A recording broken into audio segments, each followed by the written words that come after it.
Hello दोस्तों, कैसे हो आप सभी। आज मैं आपको केर खाने के फायदे बताने वाला हूँ। तो केर में मौजूद जिंक रोग प्रतिकारक क्षमता बढ़ाने में मदद करता है। केर को ठंडे चूर्ण से सर्दी जुकाम जैसी परेशानियों से राहत मिलती है। फिर केर में मौजूदा एंटीऑक्सीडेंट शरीर में हानिकारक मुक्त कणों को बेहतर असर करता है। फिर केर में मौजूदा उच्च फाइबर सामग्री पाचन से सहायता करता है। फिर केर का सेवन करने से गैस अपचा जैसी समस्याओं से भी राहत मिलती है।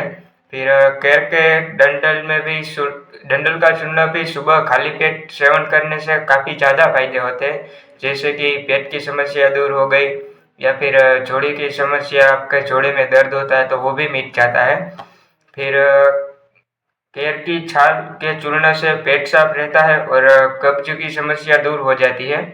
फिर केर का सेवन करने से रक्त शर्करा के स्तर को नियंत्रित किया जा सकता है। केर का सेवन करने से इम्यूनिटी सिस्टम मजबूत होती है। केर का अचार भी बहुत हमारे लिए फायदेमंद होता है। तो केर का सेवन करने से तो हमें बहुत ज़्यादा फायदे होते हैं, तो आपको भी केर का सेवन करना चाहिए। और अगर आपको आज की ये वीडियो पसंद आई है तो वीडियो को लाइक कर देना और चैनल पे नए हो तो चैनल को भी सब्सक्राइब कर देना। जय हिंद, जय भारत।